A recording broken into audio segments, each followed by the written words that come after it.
activate the sharing screen, Nadine. Yes, because I will I'm make not able to do the presentation. Yes, yes. There's too many things today.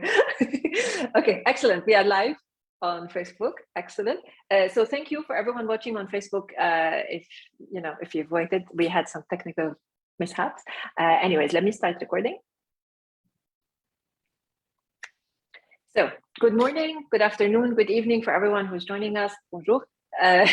Jean-François and Julien, thank you so much for taking the time to join us today. We're really looking forward to hear about the wonderful collaboration that we see in the work between the two of you.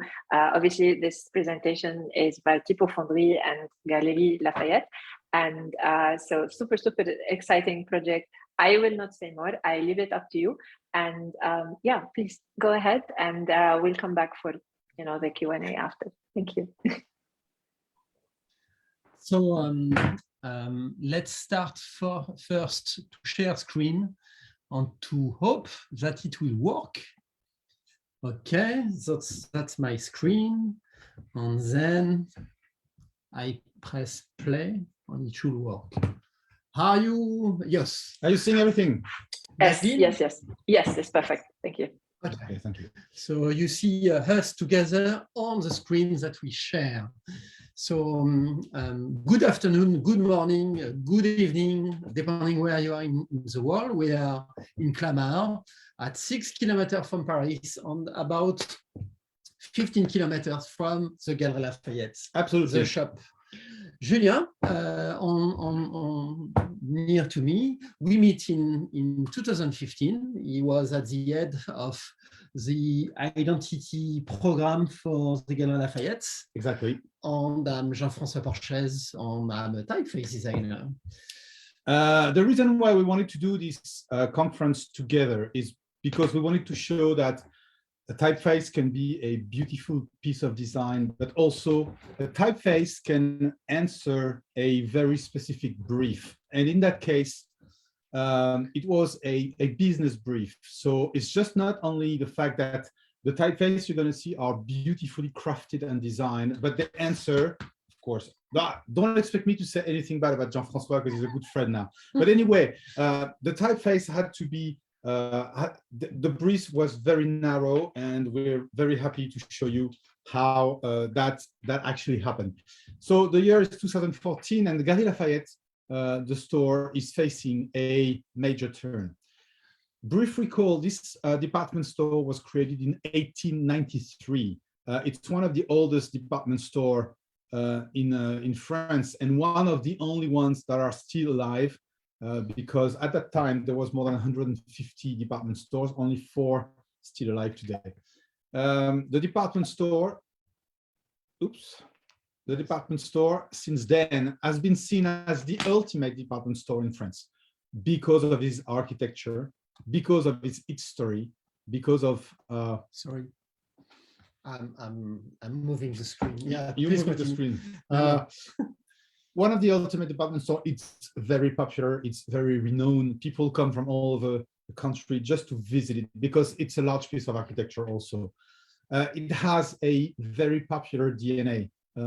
We made sure that fashion was accessible for everyone.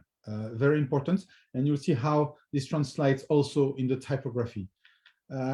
It has more than 60,000 meters square of commerce, and it is seen and is probably today the largest single store within Europe, bigger than Harrods or Selfridges, of course, because in the UK. It's almost a full boulevard of shops, yes, of stores. It's not just one. There is several buildings all together.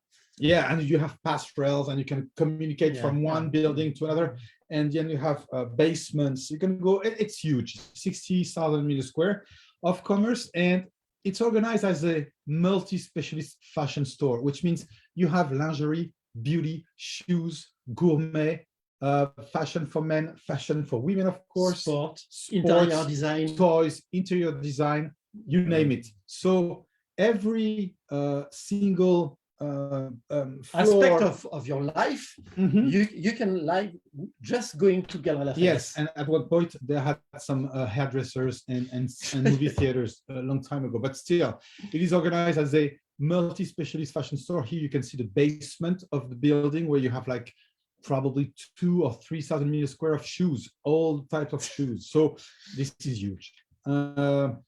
It's a very talkative brand culture. Also in store, they have many events, sales events, Christmas, Valentine's Day, Mother's Day. Every 2 weeks you have another event, what they call sales event, and they produce a lot of language. This is kind of old, probably the 80s. Yes, but they produce Futura, yes. Futura, they produce a lot of communication tools with banners, digital, whatever you want. So they talk a lot in store, but also in advertising, and they talk a lot online. They talk a lot. This is a very talkative brand. Who was the designer of that? Recall me.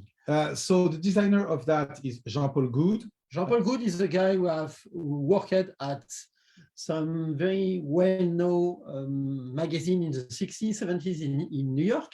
Probably. I don't recall the name of the magazine. It's typical from me. Esquire. He was our director at Esquire. In early 80s, in mid 80s, he have done the big event for the bicentenaire de la Révolution française in the Champs-Élysées. So he's a famous artist that took over Yes. the advertising for the Galeries Lafayette for 15 years, which started a very long-lasting relationship, but also a vocabulary of advertising and codes. But slightly, and it was in 2014, the Galeries Lafayette had shifted from a reference to an institution. And believe me, this is not good. You fancy a reference, you respect an institution, but you don't look at the institution with many. the Galeries Lafayette don't need to be a museum. Yeah, It's still a store. but we wanted to shift from that idea of being a reference. I mean, an institution. The main reason was the commerce had changed with the digital aspect of commerce, and the Galeries Lafayette did not change at that time. And the second reason, fashion also had changed.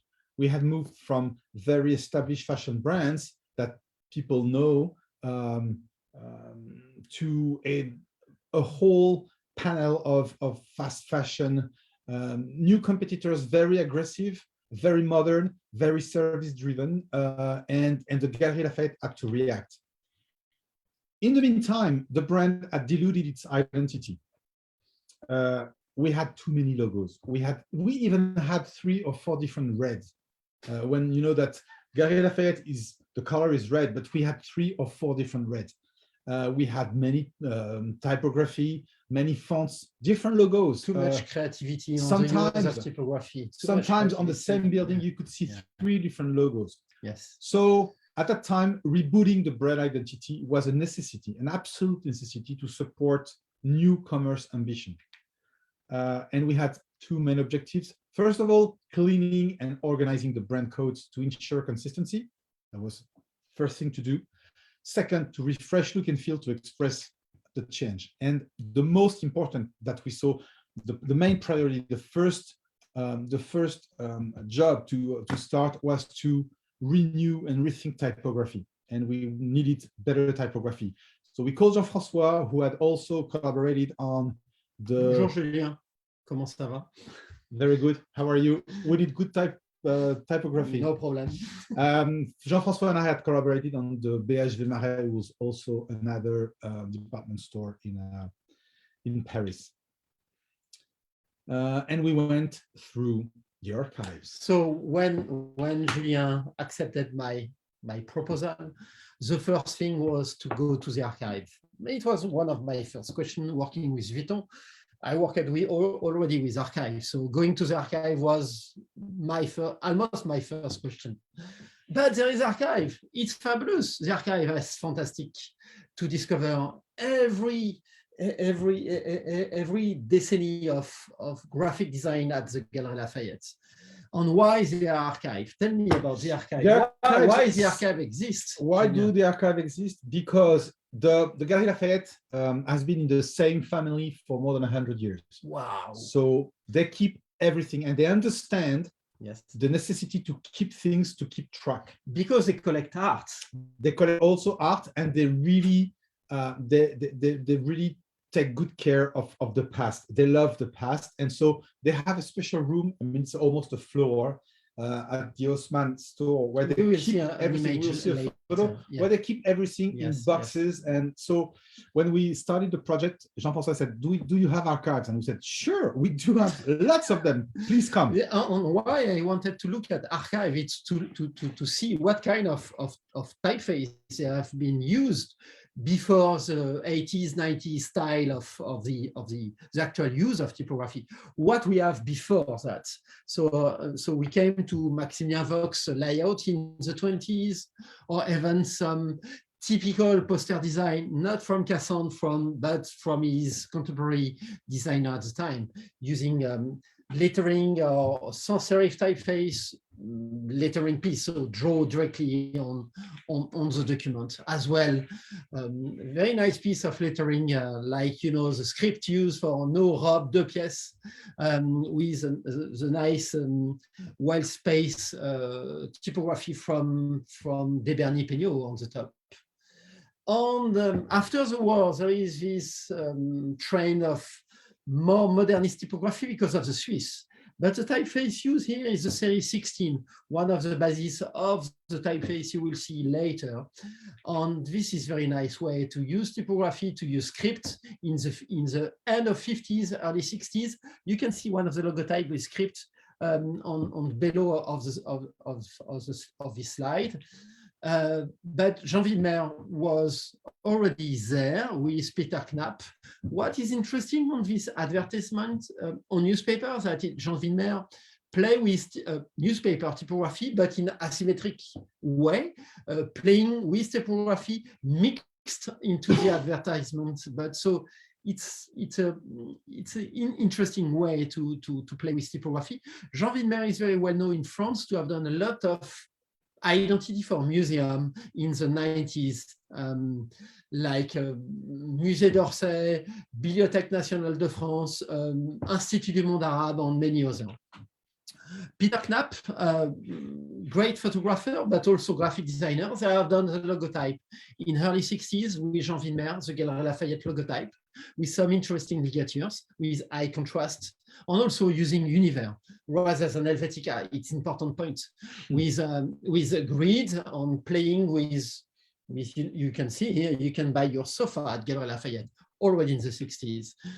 And then it's Julien taking the photo, so we smile to the photographer, and you can see that we have gloves. Yeah, we have gloves. So you have Jean-François, you have Aaron, who's also a good friend. And we were in weekend together with Aaron. He's also a brilliant art director, and the lady is Florence Brachet. She's in charge of the archives at the Galeries Lafayette. As you can see, you wear gloves. Yes, it's the detail, because when you touch catalogs that are more than 100 years ago old, you need gloves. So what was your brief? So the brief was, it was narrow. We wanted 2 typeface families. First of all, of course, they had to be bespoke. We wanted that to be ours. They had to have French inspiration, because we are a French Parisian brand.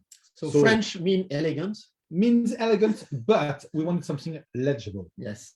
Because we're doing some commerce here and not art. Modern, but not fashionable. Very important, because fashion means that you get out of fashion kind of soon. So strong enough to last, with multiple families to create variety. And that's also important. That needed to strengthen the multi-specialist aspect of the business. We're not just a jewel store or lingerie store or toy store. We have all these different stores in stores. So we wanted something that was various enough.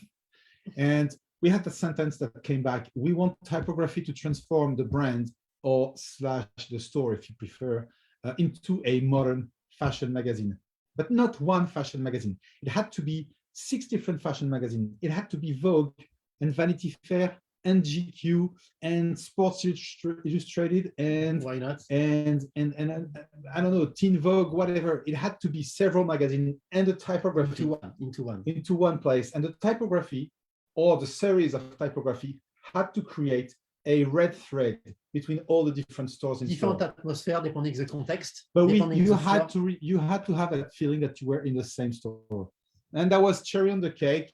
We decided to name the two typography after the two founders of the Galeries Lafayette in 1883, Monsieur Bader and Monsieur Kahn, who were two cousins from Alsace that launched the store 150 years ago. So let's go to the project, because you are here to look at a piece of typography.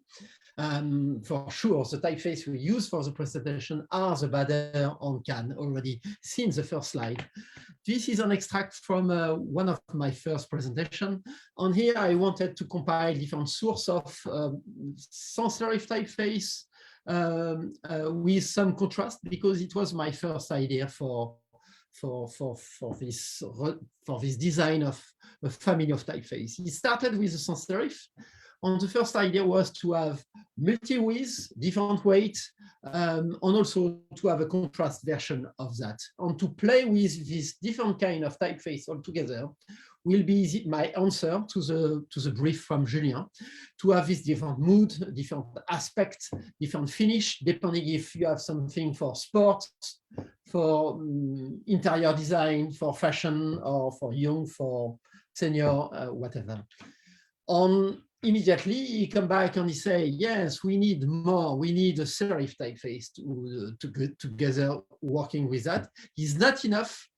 So I came with this redesign of series 16 with different kind of endings.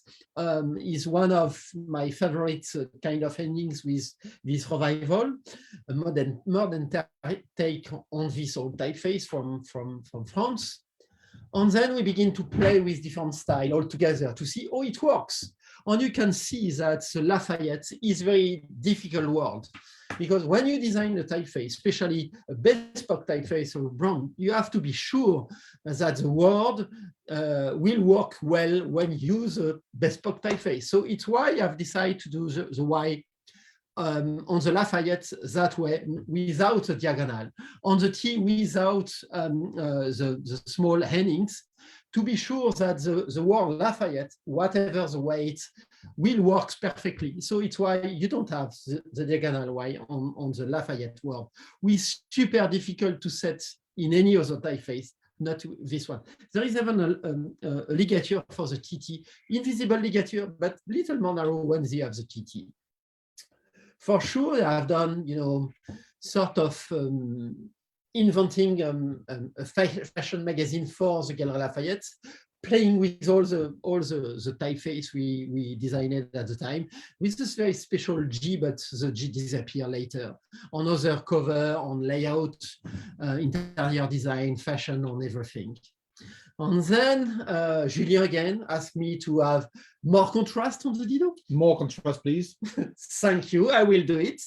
So the high contrast came with that. So the idea to have a specific size, 3 size, depending the use, display, small headlines on text for the serif typeface. And here, suddenly we have a new advertising agency with us. On the advertising agency asked us to remove the serif.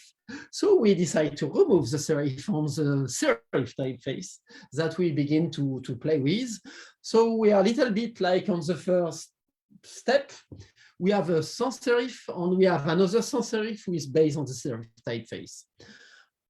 So the sans serif is this one for the normal width, regular bold on here, a light version with a italic design later. And then you have the serif without serif to work together, but with some characteristic common to the R, we have vertical legs, to take this example, and to have the E with a diagonal bar in the middle, on the Y, and few other small things who make the connection between the two typefaces were quite different on the structure, beside this small element together. So you can see it's a large family for the Bader and smaller family for the Kahn, with optical size for the Kahn version. And then a few hours before the launch, Guillaume Mouzet on Instagram published this image. Tell me about Guillaume Mouzet. Guillaume Mouzet was my boss, really. He was the executive vice president of Galeries Lafayette in charge of image. But what's very notable about Guillaume is that he's the great-grandson of Mr. Bader. So he knows about typography, he knows about the story of the store. That was the 16th of September 2015, and it was a few hours before the official launch of the new identity. And that was the preparation on the rooftop of the store, and he took that picture and published it on Instagram just to tease everybody, and that's interesting because his followers mainly. Yeah, but the very first, that's interesting because the very first touch point of that new identity is not the logotype, it's the typography. Was the typeface, the typeface. The typeface. And interestingly enough, you can recognize for the connoisseur that you have Parisian here. On the other side, you have Opéra de Paris set in Conqueror typeface. So when you are on this boulevard at the time, you have my typeface everywhere because Sephora was also there with also my typeface. So it was a little crazy for me at the moment. Obviously, there is a logotype also created by a design agency. And this logotype is completely in the tradition of the script from the 50s, Gruot, the illustrator, but also the script you have by co-founder is completely revealed on this very nice logotype created with a brush, contrasts very well with the typeface we have designed. So they begin to use the typeface on the different buildings. So they doesn't always use the same typeface depending the building, depending the topic. So it's for the house design, interior design, and for to buy good food at home. So you can have the sofa from the Galeries Lafayette, you can have the baguette from the Galeries Lafayette, you can have the dress from the Galeries Lafayette, you can have the last sneakers from the Galeries Lafayette, you have the gift from the kids from the Galeries Lafayette, and so on. So inside, for the basic things, you have the typeface used for information desk. And then you jump on the floor, still Bader in use. You move even more on the floor. The second floor is the most important because still women fashion, that's the core of the business. Yeah, for sure. The model, yes, where the money comes from. Flows. Yeah, flows completely. On lingerie, collant, on everything. And then we decide also to play with the typeface on some publications I've done. What is this publication? It's not exactly the publication, but some... It's not a publication. It's the internal newspaper that we used to give to every employee just before a launch of a new collection or the launch of a new event. And we, just to inform people within the gallery, we had this internal that was designed like a fashion newspaper with very nice typography, good photos, just to inform them. I want to insist on that visual here because we didn't talk about figures and numbers, but obviously when you're in the fashion of selling, the business of selling things, prices and price tags are very important. So we had a long debate on how to create numbers that looked exactly in consistency with the typeface. And because the prices had to be extremely legible. And you can see that the typeface is not just there for advertising or very special events. The typeface is everywhere. It's from big size, small size, on your labels, when you go to pay, you have the typeface used all the time, everywhere.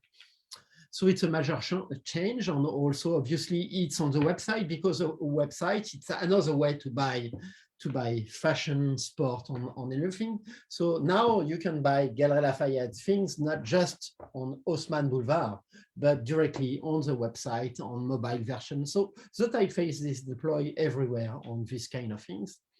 And here again, there is some other publication with this kind of newspaper aspect for the one on the below part of the page. And you have the more like fashion magazine on the top with different kind of typeface here. They use the Bader in narrow. They are quite informed with the Bader typeface in particular. It's probably the one most used between the two. it takes the power.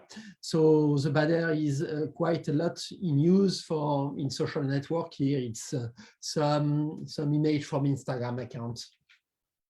And also it's even on the rooftop. On the rooftop, yes. I want to see this piece. It's just an image I've grabbed on the internet, but I would love to see this large piece of my typeface on the roofs of the. Let's go get it. Yeah, we'll go tomorrow. Tomorrow, because it was closed for many months because of the COVID. So thank you very much, and we will be happy to answer to some of your questions because I think it's part of the thing. Nadine, yes. We are too long. We speak too much, but who knows? Yeah, a little bit. But after the delay, we owe the audience, a little bit more time, and we don't have anything scheduled after this. And this is such a wonderful project. I actually want to contribute to the presentation as well. It has the best sunset as well, the Galeries Lafayette, with the best view. Yeah, so I was there, and also share again, please share again your screen, because I it's not on my screen. Okay. Oh, yeah, it's better. Yeah, it's the best sunset. It's the best sunset in Paris, and then also Galeries Lafayette come to Paris. Come to Paris. Next month, it has the most beautiful Christmas tree ever, that ever existed. It's unbelievable. Showrooms for the kids outside on the boulevard. People are in line. But this Christmas tree is out of this world. So, 35. Yeah, it's like 5 stories high.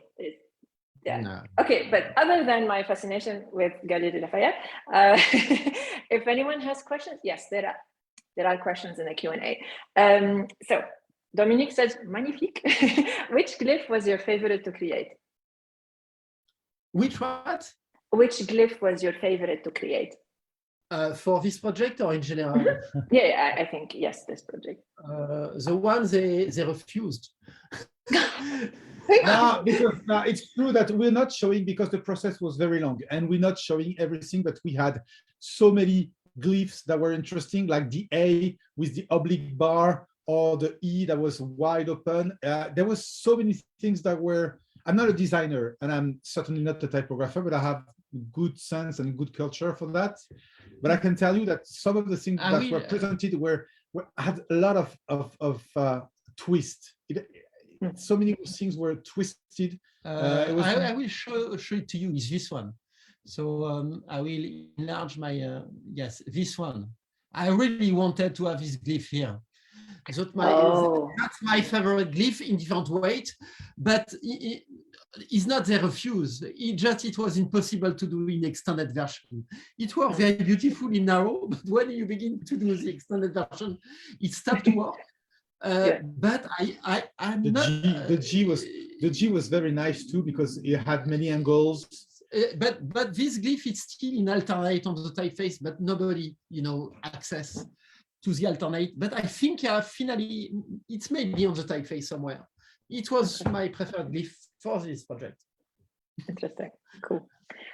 We have another question from Ahmed. How did you make the decision on mostly using GL Bader family within the department store instead of the other typeface? It's not us decision. It's not us, but one typeface is obviously more legible than the other. And since we're dealing a lot with signage, with long distance signage, the Can typeface it was beautiful, but it was really for publication. As you could see on the presentation, for large titles and things like that, it's very beautiful. It gives an atmosphere. The other one is very more legible for signage. If you're in a store with hundreds of people and you're looking for, I don't know, the second floor or the escalator or the toilets or I don't know what, you need to have legibility. And they slightly preferred the second one, I mean the Bader one, because it's sans serif, legible, narrow, everything. I can add something. It's something we doesn't speak about, because in 2015, when we launched the typeface, they have also to redesign a lot of internal brands. So, they distribute the brand of, international fashion brand, but also they have their own brand for everything. So you have a sport brand, you have a brand for kids, you have for all these brands are set on the various weight style of the two families. So there is some brand who use can and some other brand who use bad air and so on. It's part of the redesign. We give them a set of a toolbox. A toolbox, yeah, that's the word I was searching for. And they play with that. But you know, since 2015, you are not working anymore. No, I left the Galeries Lafayette. So we don't know. We have to shop there to discover stuff. I go there sometimes. I subscribe to their website. I mean, the thread on Instagram. So I see what's going on. I still have many friends over there, so I see what's coming. But that's true that for redesigning the stores, which is the main application of the typeface, they use this one, the Bader, because it's straight. Excellent. Thank you so much. I don't seem there's lots of like nice things in the chats, and everyone's really merci and like compliments. It's a gorgeous project. It's really beautiful. Who managed to mention Grace Jones? Someone who's in love with Jean-Paul Good? Jeff mentioned Grace Jones was used by Jean-Paul Good for Citroën and also for the Galeries Lafayette. Yes, of course. You have to look at that, people. Grace Jones with advertising by Jean-Paul Good, it's incredible in the 80s. They have done a fabulous job. Yes. Nice. And come to Paris to visit us. Yes. Well, I am definitely coming to Paris next month. So yeah, and yeah, good, excellent. So thank you, Jean-François, for the wonderful presentation, for taking the time to speak to us. Jean-François, we'll see you again in 2 days. Sorry. For Friday, my talk about the other typeface, the new sans serif that we launch with I Love Typography on Friday afternoon. On this typeface, quite an interesting story. Because I think there's another story to uncover in France. So. Yeah. No, Jean-François, I think you're taking over all of French branding. I mean, no. I have a lot of young competitors. They're doing but all the big, young but not better. Yeah, exactly. But I think we'll get to see a really interesting story on Friday, and hopefully we will not get the same technical problems we had today. We'll try to figure it out in the meantime. For everyone who is joining us this afternoon, thank you so much for your patience, and apologies again for the technical glitch between Zoom and Eventbrite, but we're really glad to see you here. And for everyone watching later, sorry. But yeah, thank you again. We have this recorded. We're going to be sharing with everyone. And yeah, Jean-François, did you want to say? It will be on YouTube. You have link on YouTube for the next couple of days. So if you miss tonight. Super. It will be online. Okay, excellent. Thank you so much. Thank you. Thank you. Bye-bye. Bye-bye. Bye-bye.